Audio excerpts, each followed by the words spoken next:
క్రీస్తునందు ప్రియమైన Jesus army machine YouTube వీక్షకులందరికీ మన ప్రభును రక్షకుడినైన యేసుక్రీస్తు నామములో శుభవందనాలు తెలియజేస్తూ ఉన్నాను. ఈ నూతన అధ్యయనానికి మిమ్మల్ని అందరినీ కూడా ప్రేమతో ఆహ్వానిస్తూ ఉన్నాను. ఈ రోజు నుండి ప్రత్యేకమైనటువంటి క్రొత్త నిబంధన బైబిల్ స్టడీని ప్రారంభిస్తూ ఉన్నాం. ఈ బైబిల్ స్టడీకి మిమ్మల్ని అందరినీ కూడా ప్రేమతో ఆహ్వానిస్తూ ఉన్నాం. క్రొత్త నిబంధన గ్రంథంలో ఉన్నటువంటి ప్రతి పుస్తకము, రచయిత, అలాగే వివరణ, అంటే క్లుప్త వివరణ, పూర్తి వివరణ ఈ యొక్క యూట్యూబ్ ద్వారా మేము తెలియజేయలేం. ఒక అవగాహన రావడానికి మీకు ఈ బైబిల్ స్టడీ బాగా ఉపయోగపడుతుంది. క్రొత్త నిబంధన ఈ రోజు నుండి మీరు ప్రారంభిస్తే సరిగ్గా 6-7 నెలల్లో ఈ గ్రంథం చదవడం, ఈ గ్రంథంలో ఉన్నటువంటి కొంత వివరణ మీరు నేర్చుకోగలుగుతారు ఈ యొక్క యూట్యూబ్ ఛానల్ ద్వారా. కాబట్టి ఒకవేళ కొత్తగా చూసేవాళ్ళైతే తప్పకుండా సబ్స్క్రైబ్ చేసుకోండి. ఒకవేళ ఆల్రెడీ మీరు సబ్స్క్రైబర్స్ అయితే మీ బెల్ ఐకాన్ బటను ఆన్ చేసి పెట్టుకోండి. ఎందుకంటే ఇప్పటి నుంచి చేసే ప్రతి వీడియో మీకు నోటిఫికేషన్ వస్తుంది. ఒకవేళ మీరు బెల్ ఐకాన్ అనేటువంటిది ఆఫ్లో ఉంటే ఈ వీడియోస్ త్వరగా మీకు చేరం. కాబట్టి ఈ పనిని మీరు చేయాలని కోరుకుంటూ ఉన్నాను. ఈ యొక్క క్రొత్త నిబంధన సిరీస్ ద్వారా దేవుడు మిమ్మల్ని దీవించబోతూ ఉన్నాడు. దేవుడు మిమ్మల్ని ఆధ్యాత్మికంగా బలపరచబోతున్నాడు. పాత నిబంధన గ్రంథం చాలా లోతైనటువంటి గ్రంథం. ఆ గ్రంథంలో ఉన్న విషయాలు ధ్యానం చేయడానికి చాలా సమయం పడుతుంది. ప్రభుచితమైతే నెక్స్ట్ ఇయర్లో ఆ గ్రంథాన్ని, పాత నిబంధన గ్రంథ వివరణను ప్రారంభించబోతున్నాం.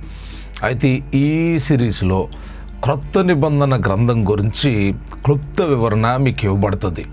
మీరు శ్రద్ధగా వినాలని నేను కోరుకుంటూ ఉన్నాను. ఎందుకు అంటే మీకు ఒకవేళ ఈ క్రొత్త నిబంధన గ్రంథం గురించి తెలిసిన మరలా తెలుసుకోండి. ఎందుకంటే ఒక్కొక్క ఉపదేశకుడు ఒక్కొక్క రీతిలో దేవుని వాక్యాన్ని తెలియజేస్తారు.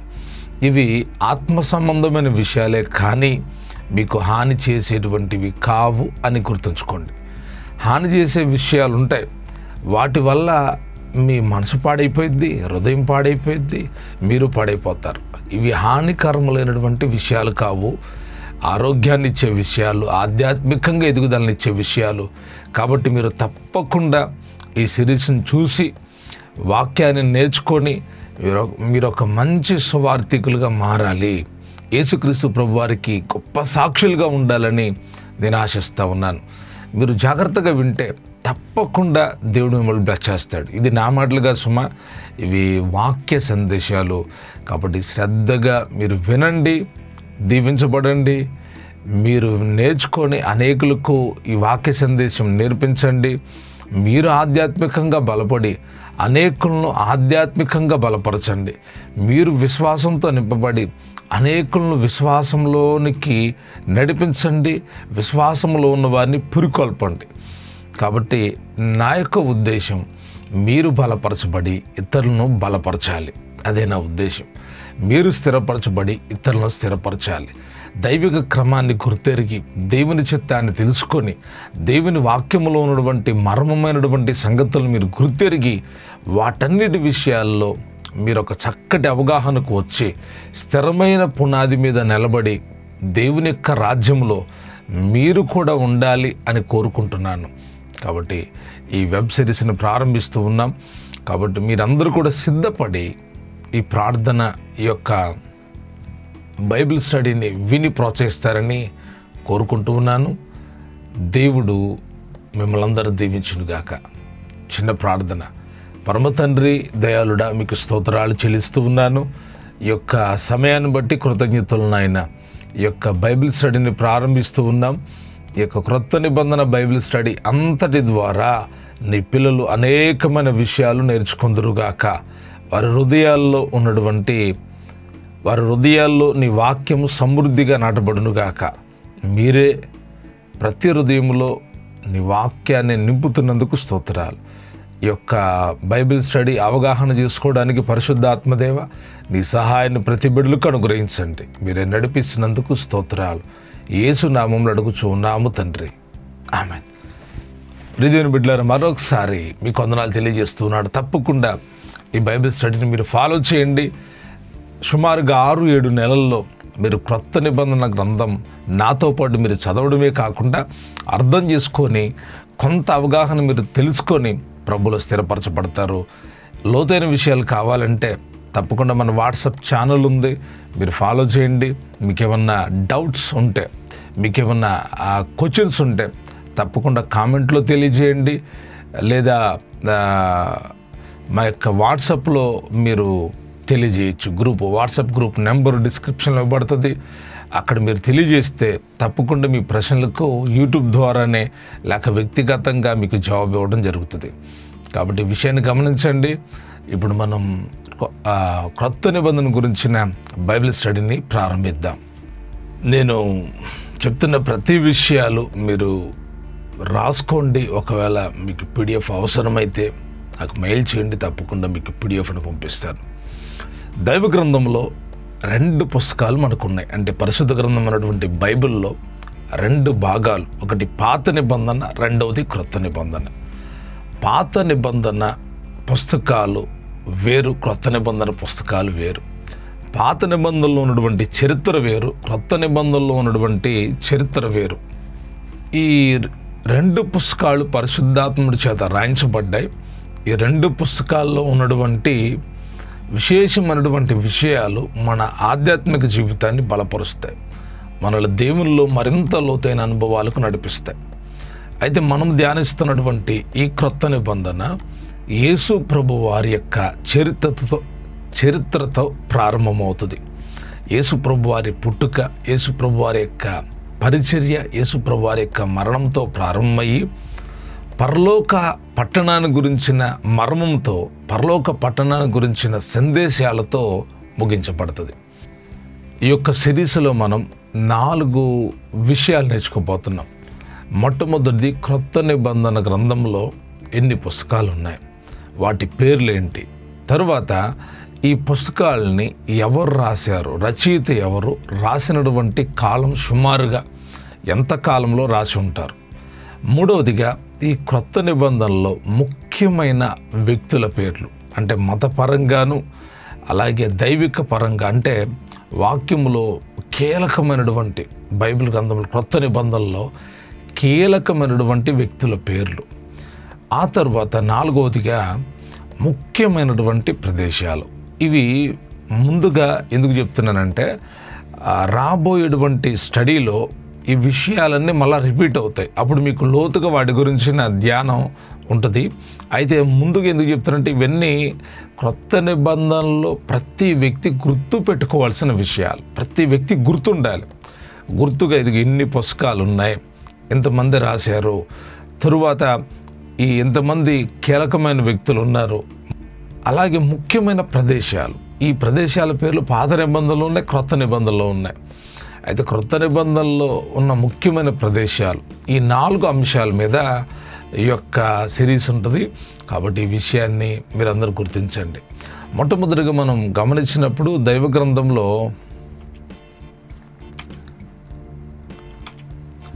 క్రొత్త నిబంధనలో 27 పుస్తకాలు ఉన్నాయి. ఈ 27 పుస్తకాల పేర్లు నేను చదువుతున్నాను, మీరు గమనించండి. 1 మత్తయి సువార్త, 2 మార్కు సువార్త, 3 లూకా సువార్త, 4 యోహాను సువార్త, 5 అపోస్తలుల కార్యాలు, 6 రోమీలకు రాసినటువంటి పత్రిక. ఇక్కడ నేను స్క్రీన్లో సువార్తలు అని పెట్టి 4 సువార్తలు, యోహాను సువార్త వరకు 4 అనేసి 5 అపోస్తలుల కార్యాలు పెట్టాడు. తర్వాత పత్రికలు అని రాస్తా ఉన్నాను. పత్రికల నుంచి చదువుతున్నాను.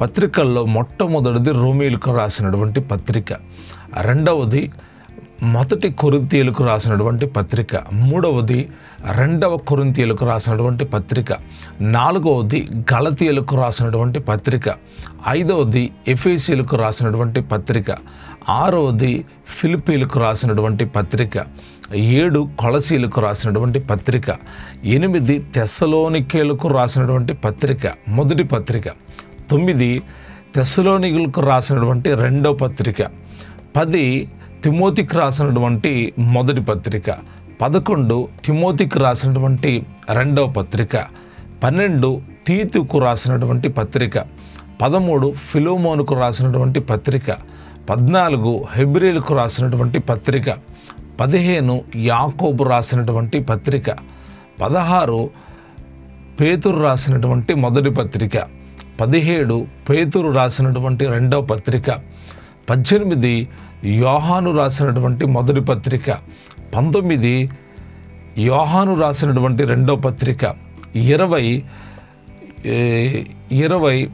యోహాను రాసినటువంటి మూడవ పత్రిక, 21 యూదా రాసినటువంటి పత్రిక, 22 ప్రత్యక్షత గ్రంథం అంటారు, ప్రకటన గ్రంథం. టోటల్గా ఈ పుస్తకాలన్నిటినీ మనం గమనించినప్పుడు 27 పుస్తకాలు ఉన్నాయి. ఈ 27 పుస్తకాలు ఒక్కరే రాయడానికి జ్ఞానం ఇచ్చిన వాడు పరిశుద్ధాత్ముడు. అయితే ఒక్కరే రాయలా. ఎవరు రాశారు, వారు రాసినటువంటి కాలాలు సుమారుగా ఎన్ని సంవత్సరాలు ఉన్నాయి అనే విషయాన్ని ఇప్పుడు మనం ధ్యానం చేద్దాం. మొట్టమొదటి పుస్తకం మత్తయి సువార్త. ఈ గ్రంథకర్త మత్తయే. ఇతడు రాసినటువంటి సుమారు కాలం క్రీస్తు శకం 58-68 సంవత్సరాల మధ్యలో ఈ గ్రంథం రాయబడింది. రెండవదిగా మార్కు సువార్త. ఈ గ్రంథకర్త మార్కు గారే. ఆయన క్రీస్తు శకం 55-65 మధ్యలో ఈ మార్కు సువార్త రాయబడింది. మూడవదిగా లూకా సువార్త. గ్రంథకర్త లూకా క్రీస్తు శకం 58-60లో రాయడం జరిగింది. నాలుగవదిగా యోహాను సువార్త రాసింది యోహాను గారు. క్రీస్తు శకం 90లో రాయబడింది. సుమారు కాలం ఇదంతా కూడా. అపోస్తలుల కార్యాలు లూకా గారు రాశారు. ఈ విషయాన్ని మీరు బాగా గుర్తుపెట్టుకోవాలి. చాలామంది ఏమంటారంటే అపోస్తలులైన పౌలు గారు అపోస్తలుల కార్యాలు రాశారంటారు. కాదు, ఇది రాసింది లూకా గారు. లూకా సువార్తను రాసినటువంటి లూకా గారే అపోస్తలుల కార్యాన్ని రాశారు. ఎప్పుడు? క్రీస్తు శకం 61లో. ఆరో పుస్తకం రోమీయులకు రాసినటువంటి పత్రిక. ఈ పత్రిక పౌలు గారి చేత రాయబడింది క్రీస్తు శకం 57లో. ఏడవదిగా కొరింథీయులకు రాసిన పత్రిక, మొదటి పత్రిక, రెండవ పత్రిక. ఇక్కడ మనం చూస్తున్నాం కదా, ఈ రెండు పత్రికలు కూడా పౌలు గారే రాశారు. ఇప్పుడు క్రీస్తు శకం 55-56 మధ్యలో. తర్వాత గలతీయులకు రాసినటువంటి పత్రిక. ఈ పత్రిక కూడా పౌలు గారే రాశారు. ఎప్పుడు? క్రీస్తు శకం 49-50. ఎఫెసీయులకు రాసిన పత్రిక పౌలు గారు రాశారు. క్రీస్తు శకం 60. ఫిలిప్పీలకు రాసినటువంటి పత్రిక పౌలు గారు రాశారు. క్రీస్తు శకం 61లో. కొలసీలకు రాసినటువంటి పత్రిక పౌలు గారు రాశారు. క్రీస్తు శకం 60లో. తెస్సలోనికలకు రాసినటువంటి 2 పత్రికలు పౌలు గారు రాశారు. క్రీస్తు శకం 51లో. తర్వాత తిమోతిలకు రాసినటువంటి మొదటి పత్రిక మరియు రెండో పత్రిక. ఈ 2 పత్రికలు రాసింది పౌలు గారే. ఎప్పుడు అంటే క్రీస్తు శకం 64-67 సంవత్సరాల కాలంలో. 17వదిగా తీతు రాసినటువంటి పత్రిక. ఈ పత్రికను పౌలు గారే రాశారు. ఇప్పుడు క్రీస్తు శకం 64లో. ఫిలోమోనుకు రాసినటువంటి పత్రిక పౌలు గారు రాశాడు. క్రీస్తు శకం 61లో. హెబ్రీయులకు రాసినటువంటి పత్రిక పౌలు గారు రాశాడు అని చెప్తారు. అయితే కొంతమంది లూకా గారు అంటారు, కొంతమంది పౌలు గారు అంటారు. ఏదేమైనప్పటికీ పరిశుద్ధాత్మ దేవుడు రాయించాడు. ఇక్కడ కొంచెం క్లారిటీ కావాల్సి ఉంది. అయినప్పటికీ ఎక్కువ వాక్య భాగాలను పరిశీలన చేసినప్పుడు పౌలు గారు మాట్లాడినట్లుగానే, పౌలు గారు రాసినట్లుగానే ఆధారాలు ఉండటంతో క్రైస్తవ పండితులు పౌలు గారని పరిచయం చేస్తారు. ఎప్పుడు రాశారంటే క్రీస్తు శకం 70వ సంవత్సరంలో. 20వ పుస్తకం యాకోబు రాసినటువంటి పత్రిక. యేసు ప్రభువు వారి యొక్క శిష్యుల్లో ఉన్నటువంటి ఒక శిష్యుడు యాకోబు. ఈ పత్రికను యాకోబు గారే రాశారు. ఎప్పుడంటే క్రీస్తు శకం 49-50 మధ్యలో. తరువాత 21వ పుస్తకం పేతురు రాసినటువంటి మొదటి పత్రిక, 22వ పుస్తకం పేతురు రాసినటువంటి రెండవ పత్రిక. ఈ 2 పత్రికలు కూడా పేతురు గారే రాశారు. ఎప్పుడంటే క్రీస్తు శకం 64. పేతురు అనగానే మనకు గుర్తు వస్తుంది, ఆయన విద్య లేని పామరుడు కదా అని. విద్య లేని పామరుని కూడా దేవుడు వాడుకున్నాడు, ఆయన జ్ఞానం ఇచ్చాడు, ఆయన తెలివినిచ్చాడు. వారిని వాడుకున్న విధానం చూస్తే చాలా అద్భుతమైన సంగతులు పేతురు రాసిన మొదటి పత్రిక, రెండో పత్రికలో ఉన్నాయి. తర్వాత మనం గమనిస్తే యోహాను రాసినటువంటి మొదటి పత్రిక, యోహాను రాసినటువంటి రెండో పత్రిక, అలాగనే యోహాను రాసినటువంటి మూడో పత్రిక, ఈ 3 పత్రికలు కూడా యోహాను గారే రాశాడు.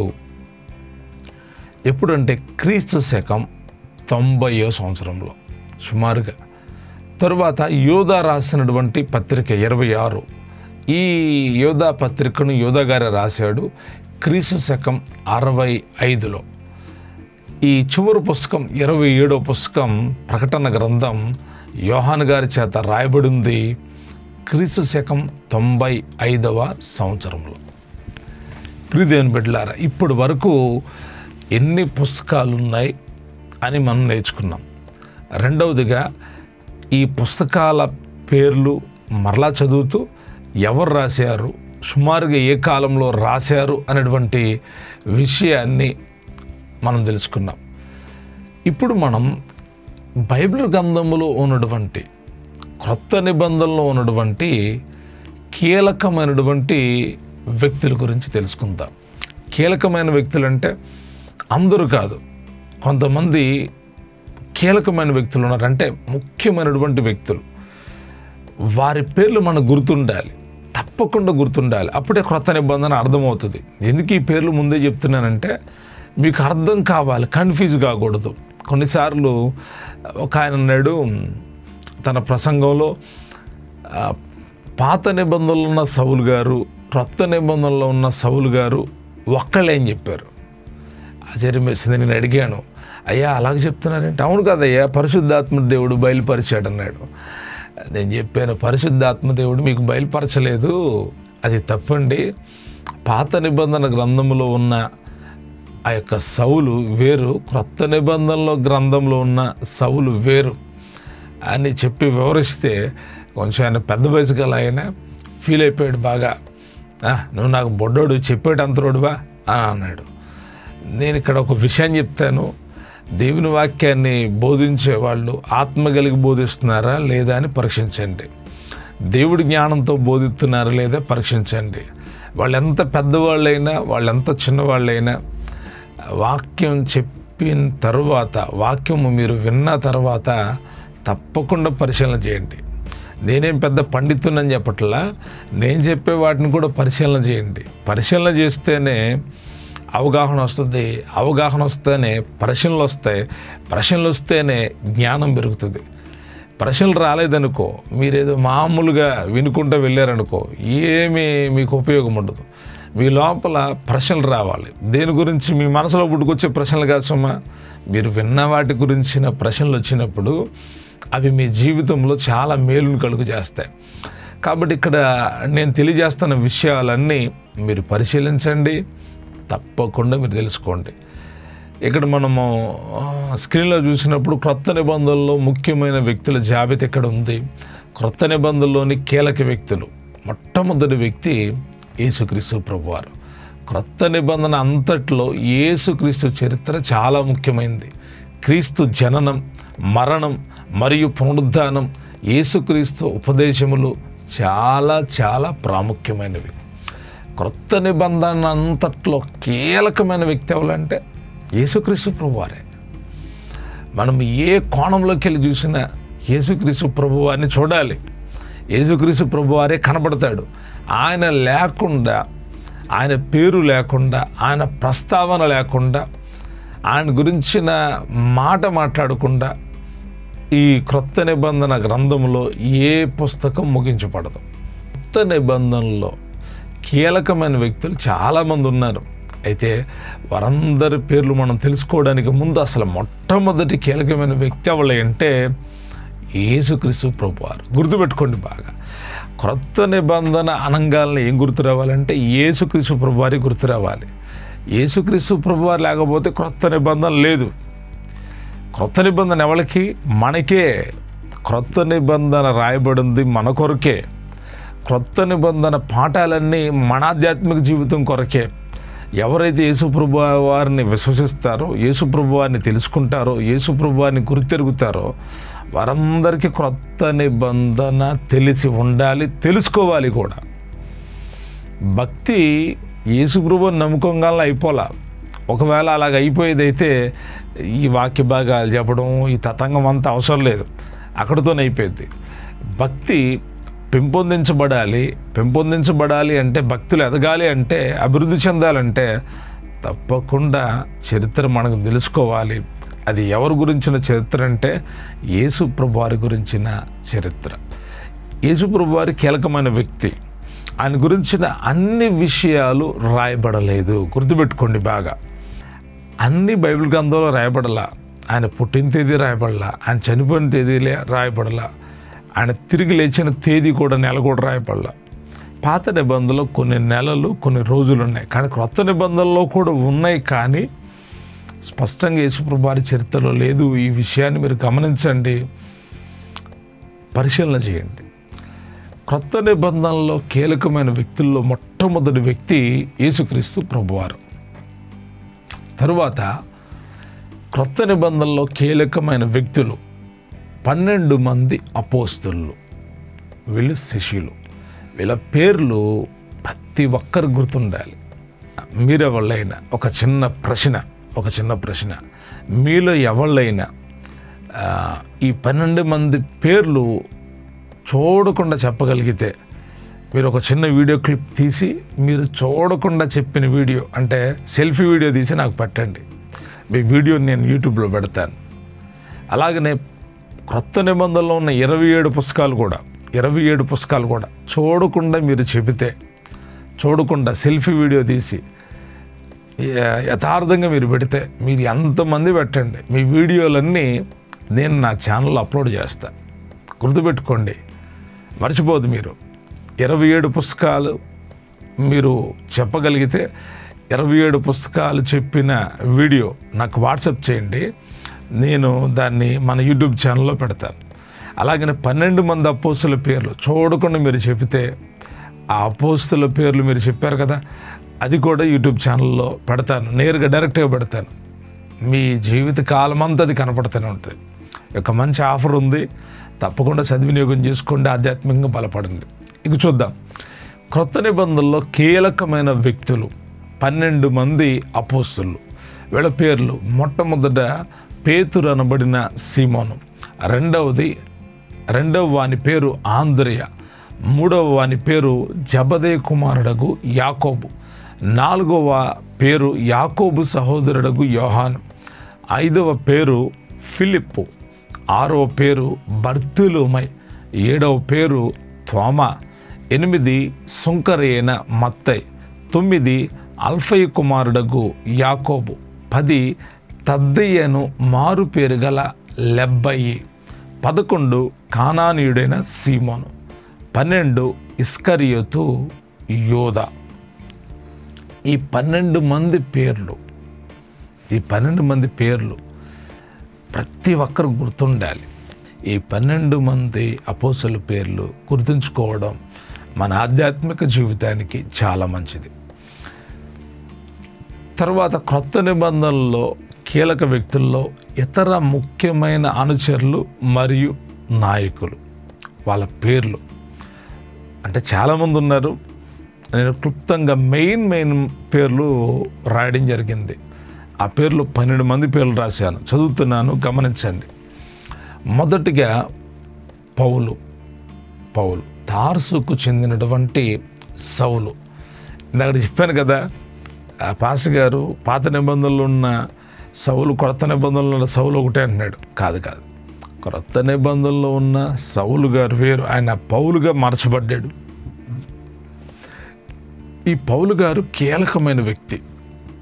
యేసుప్రభు వారి శిష్యుల తరువాత రోమీలకు రాసిన పత్రిక నుండి హెబ్రీలకు రాసినటువంటి పత్రిక వరకు పౌలు గారు రాసినటువంటి పత్రికలే. కాబట్టి పౌలు గారు యేసుప్రభు యొక్క శిష్యుల్లో లేక అనుచరుల్లో ముఖ్యమైన వ్యక్తి. రెండవదిగా మరియా, ఈమె యేసు తల్లి. మూడవది యేసేపు, యేసు ప్రభు వారి యొక్క భూసంబంధమైన తండ్రి. నాలుగవదిగా మరియా మగ్దలేన, ఈమె యేసు ప్రభు వారి యొక్క తల్లి కాదు, గుర్తుపెట్టుకోండి. మరియా అని ఉంది కాబట్టి బైబిల్ గ్రంథంలో మరియలు చాలామంది ఉన్నారు, ఒకళ్ళే అనుకోకండి. అవి కూడా మనం ధ్యానం చేస్తాం మన సబ్జెక్టులో. ఐదవదిగా మార్తా, మరియా, వీళ్ళ సహోదరుడు లాజరు. వీళ్ళు చాలా ప్రత్యేకమైన కీలకమైన వ్యక్తులు అన్నమాట. యేసయ్యను వెంబడించడంలో, యేసయ్యను చేర్చుకోవడంలో, యేసయ్యకి ప్రేమ చూపించడంలో వీళ్ళు గనులుగా ఎంచబడ్డారు. వీళ్ళ పేర్లు అందుకే రాయబడి ఉన్నాయి. ఎవళ్ళ అనుచరులు ఉన్నారో వాళ్ళ పేర్లు పరిశుద్ధాత్మదేవుడు రాసిపెట్టాడంటే, ఒకటి మంచి కోసం, రెండోది చెడు కోసం. వాళ్ళలో నుంచి మంచి నేర్చుకోవచ్చు, వాళ్ళు చేసిన చెడు కార్యాలు చూడవచ్చు. దైవ గ్రంథం అంతా ఇలాగే ఉంటుంది. మంచి చెడు రెండూ ఉంటాయి. చెడు చేసిన వాడి జీవితం ఎలాగుంది, మంచి చేసిన వాడి జీవితం ఎలాగుంది, యథార్థవంతుడి జీవితం ఎలాగుంది, యథార్థతను పోగొట్టుకున్నవాడు ఎలాగున్నాడు, యథార్థత లేనివాడు ఎలాగున్నాడు, ఇలాగ దైవ గ్రంథం అంతా చెప్తుంది. మరియా, మార్తలు, లాజరు యొక్క సోదరీమణులు, వారు యేసు ప్రభుకి చాలా సన్నిహితులు, మంచి అనుచరులు యేసయ్యకి. ఆరవదిగా స్టెఫన్ చేసిన ప్రసంగం ఒకటే కానీ అద్భుతమైన వివరణ ఇచ్చి హతసాక్షి అయిపోయాడు. ఏడవదిగా బర్నబాస్, మంచి సేవకుడు, పౌలు గారికి ప్రియమిత్రుడు కూడా. 8 శీల, ఇతను కూడా పౌలు గారికి మంచి మిత్రుడు, ఆధ్యాత్మికంగా ఆత్మలో బలపడినవాడు. 9 తిమోతి, 10 తీతు, 11 లూకా, 12 కొర్నేలి. వీరందరూ కూడా ముఖ్యమైనటువంటి యేసుక్రీస్తు ప్రభువారికి అనుచరులై ఉన్నారు. అనుచరులు యేసు ప్రభువారిని వెంబడించేటువంటి వాళ్ళు, యేసయ్యతో కొనసాగేటువంటి వాళ్ళు. వీళ్ళు కీలకమైన వ్యక్తులు. ఇంకా మనం క్రొత్త నిబంధనలు గమనించినప్పుడు రాజకీయ మత నాయకులు. మొట్టమొదటిగా రాజైన హేరోదు. బాగా గుర్తుంచుకోండి, ఈ హేరోదు అనే మాట మనకి మత్తయి సువార్త 2వ అధ్యాయంలో కనబడుతుంది. హేరోదు కాలంలో, యేసుప్రభు వారు పుట్టిన కాలం, హేరోదు పరిపాలన చేస్తున్నటువంటి కాలం. రెండవదిగా పొంతి పిలాతు, యేసుప్రభు వారికి యేసును సిలువ వేయడానికి శిక్ష విధించిన రోమా గవర్నర్ పొంతి పిలాతు. బాగా ఈ పేర్లు బాగా మనం గుర్తుపెట్టుకుంటే, ఆయన పుట్టినప్పుడు రాజైన హేరోదు ఉన్నాడు. ఆయన్ని సిలువ వేయడానికి శిక్ష విధించింది పొంతి పిలాతు. మూడవదిగా కయప, యేసును బంధించి ఉరితీయడానికి కుట్ర పన్నిన ప్రధాన యాజకుడు. ప్రధాన యాజకుడు అంటే మీరేమనుకుంటున్నారు? లోకంలో ఉన్నవాళ్ళు అనుకుంటున్నారా? కాదు. ప్రధాన యాజకుడు, ధర్మశాస్త్రానికి సంబంధించినటువంటి వాడు. అతడే యేసు ప్రభువుని బంధించి ఉరి తీయించడానికి, చంపడానికి కుట్ర పన్నాడు. తరువాత 4వదిగా అన్న, ఇతడు మాజీ ప్రధాన యాజకుడు, కయాపాకి మామ. వీళ్ళ దగ్గర బంధుత్వం ఉంది, వీళ్ళ దగ్గరే తీర్పులు జరిగినాయి. యేసుప్రభు వారి యొక్క 7 తీర్పులు జరిగినాయి. ఇప్పుడు నేను చెప్పే ప్రతి సబ్జెక్టుకి అనుకూలంగా చాలా వీడియోస్ మన యొక్క యూట్యూబ్ ఛానల్లో ఉన్నాయి, తప్పకుండా మీరు చూడండి. ఈ యేసుప్రభు వారి యొక్క తీర్పుల్లో 7 తీర్పుల గురించి ఒక చక్కటి వివరణ ఉంది, తప్పకుండా చూడండి. 5వదిగా గమాలియేలు, పౌలు, వీళ్ళు ధర్మశాస్త్ర పండితులు. ధర్మశాస్త్రాన్ని గమాలియేలు బోధించేవాడు. పౌలు గారు గమాలియేలు పాదం దగ్గర ధర్మశాస్త్రాన్ని నేర్చుకున్నాడు, ధర్మశాస్త్రాన్ని తెలుసుకున్నాడు. కాబట్టి వీరు రాజకీయ మత నాయకులు.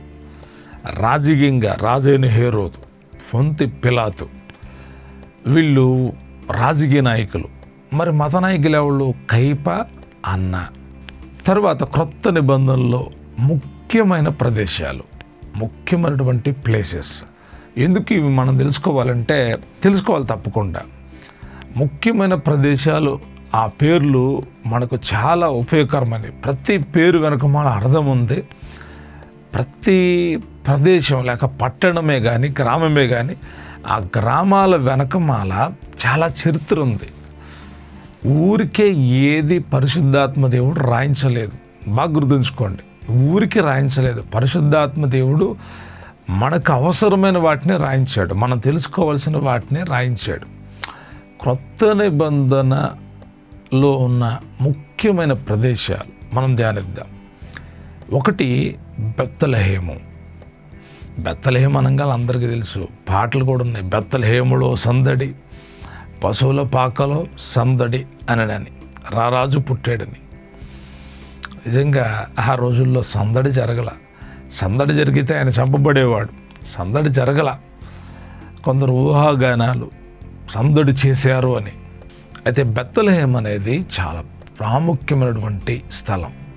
పాత నిబంధన గ్రంథంలోను కొత్త నిబంధన గ్రంథంలోను బెత్లెహేము అనేటువంటిది చాలా ప్రత్యేకమైనటువంటి స్థలం. ఆ స్థలం యొక్క ప్రాముఖ్యత చాలా విశేషమైనది. ఈ స్థలాన్ని గురించి ఒక 2 రెఫరెన్స్లు మీకు చెప్తున్నాను. మత్తయి సువార్త 2వ అధ్యాయం 1వ వచనం, లూకా సువార్త 2వ అధ్యాయం 4 నుంచి 7 వరకు మనం చదివినప్పుడు ఈ బెత్లెహేము పట్టణం గురించిన కొంత ఆ పేరు అక్కడ మనకు కనబడుతుంది. ఈ వివరణ అనేది నేను బైబిల్ స్టడీలో ఇస్తాను, తప్పకుండా నోట్ చేసుకోండి. రెండవదిగా నజరేతు ప్రాముఖ్యత, యేసుక్రీస్తు పెరిగినటువంటి స్థలం. మత్తయి సువార్త 2వ అధ్యాయం 23వ వచనంలో, అలాగే లూకా సువార్త 1వ అధ్యాయం 26వ వచనంలో, ఈ వచనాల్లో ఈ యొక్క నజరేతును గురించిన విషయాలు మనం చదువుతాం. ఇంకా చాలా రెఫరెన్సులు ఉన్నాయి, వాటన్నిటిని నేను ఇవ్వలేదు, కానీ మనం ధ్యానంలో వాటిని తెలుసుకుంటాం. రెండవదిగా నజరేతు ముఖ్యమైనటువంటి ప్రదేశం, మనం తెలుసుకోవాల్సిన ప్రదేశం. మూడవదిగా యెరూషలేముకున్న పేర్లు వేరు. యెరూషలేము అనే పేరు ఇప్పుడు మనం చదువుతున్నాం. పాత నిబంధన గ్రంథంలో యెరూషలేముకున్న మరొక పేర్లు కొన్ని ఉన్నాయి, వాటన్నిటినీ తెలుసుకుందాం మనం.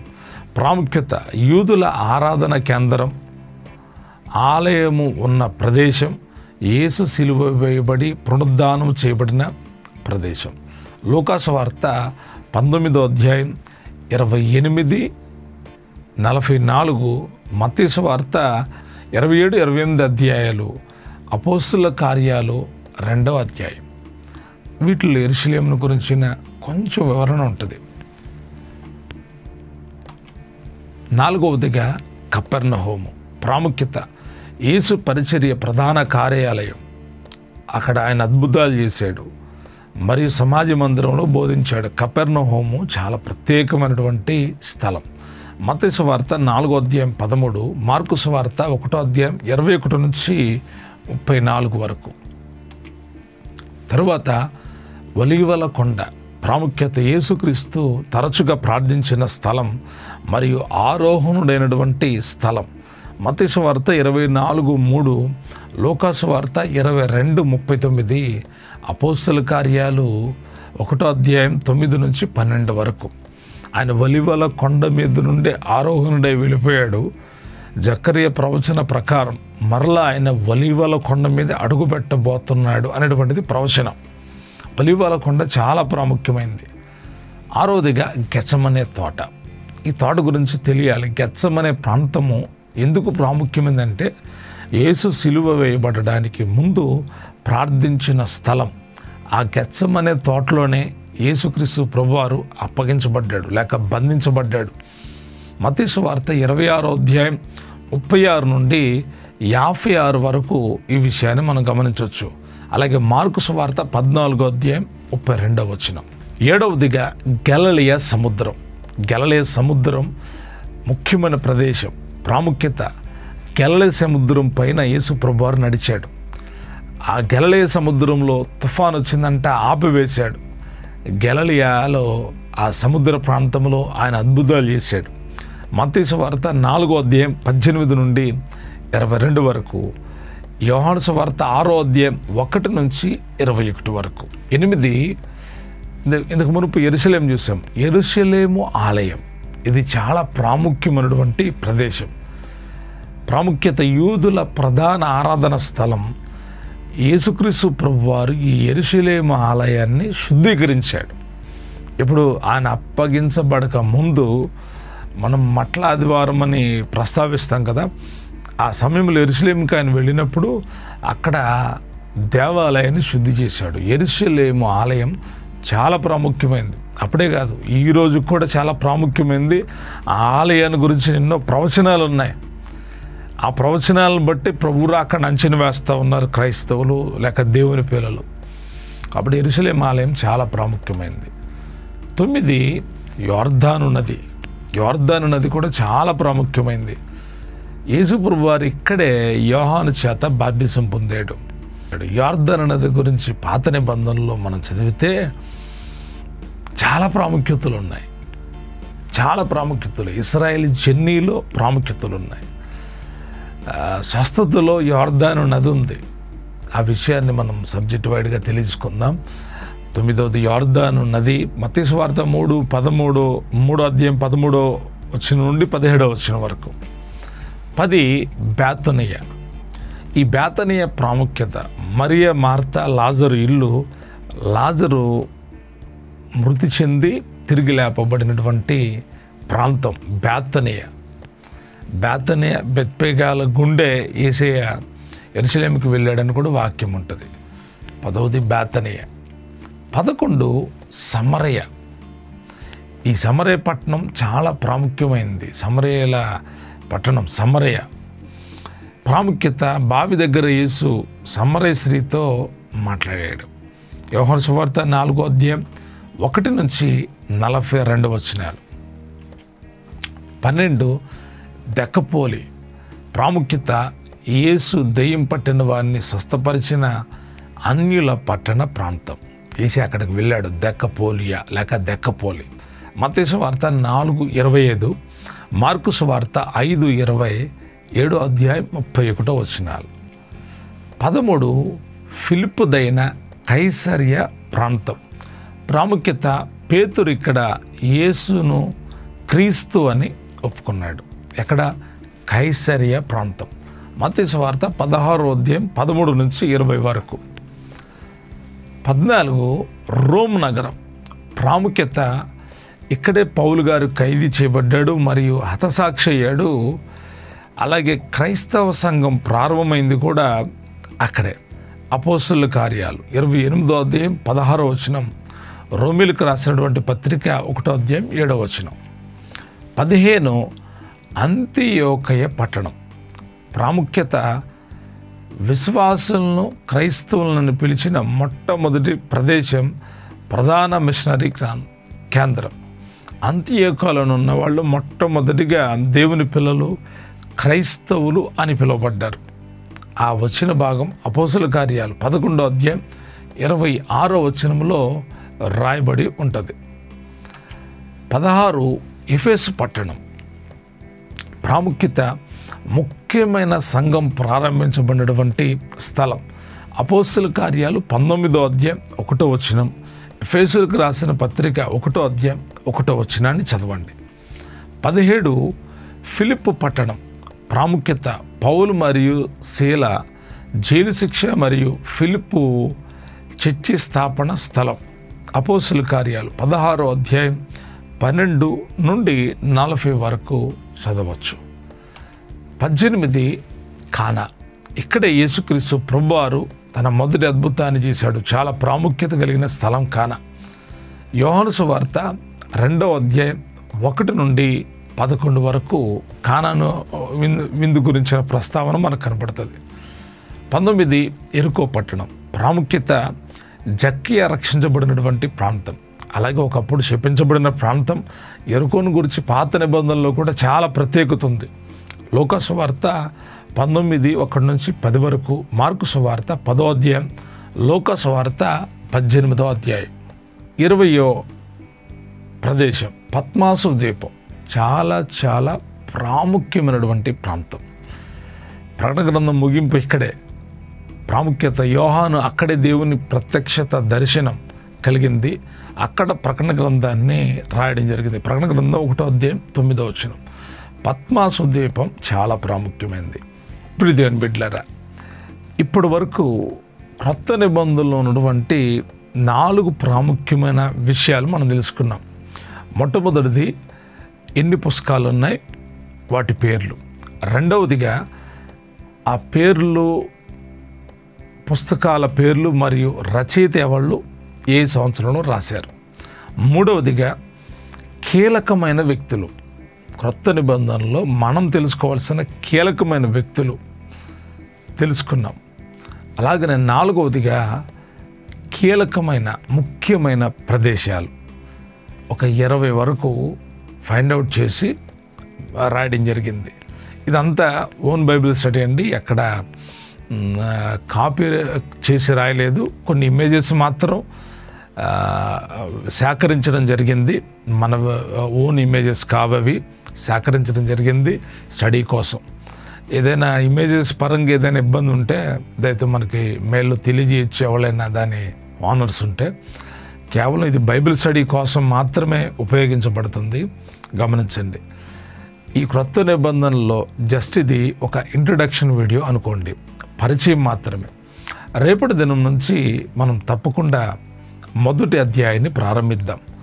మత్తయి సువార్త 1వ అధ్యాయం నుండి మన అధ్యయనం ప్రారంభమవుతుంది.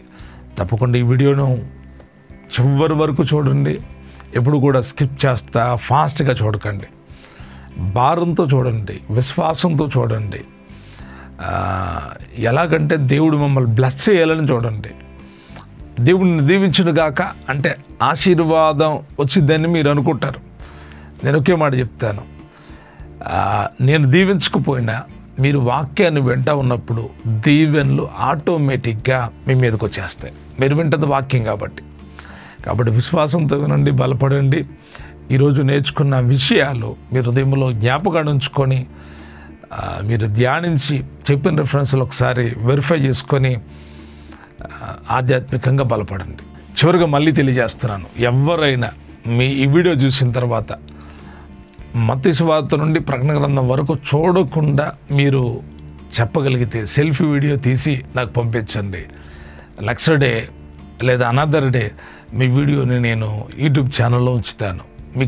మీకు ఆ లింక్ కూడా పంపిస్తాను. తర్వాత యేసుక్రీస్తు ప్రభువారి యొక్క శిష్యులు 12 మంది పేర్లు చూడకుండా మీరు చెప్పగలిగితే సెల్ఫీ వీడియో తీసి నాకు వాట్సాప్లో పంపించండి. మన యొక్క వాట్సాప్ నెంబర్ 9542310866. గుర్తుంచుకోండి, 9542310866. ఈ వాట్సాప్ నెంబర్కి మీ వీడియో సెండ్ చేయండి. తప్పకుండా నేను వాటిని యూట్యూబ్లో ఉంచుతాను. ఇప్పుడు వరకు విన్నందుకు thank you. God bless you. దేవుడు మిమ్మల్ని దీవించును గాక. ఈ వాక్యాలన్నీ మీ హృదయంలో నిలిచి మీరు ఆధ్యాత్మికంగా 30 60 100 ఫలించుదురుగాక. ఆ రీతిగా ప్రభు నడిపించునుగాక. Thank you. God bless you. Next video కోసం ప్రార్థనాపూర్వకంగా సిద్ధపడండి. రేపటి దినం నుంచి మనం మత్తయి సువార్త నుండి అధ్యయనం చేయబోతున్నాం. మత్తయి సువార్త నుండి మన ధ్యానం ఉంటుంది. కాబట్టి ఈ విషయాన్ని గమనించండి. ప్రార్థనాపూర్వకంగా సిద్ధపడి ఈ బైబిల్ స్టడీలో పాల్గొనాలని కోరుకుంటూ ఉన్నాను. దేవుడు మిమ్మల్ని నిండారుగా దీవించునుగాక. God bless you.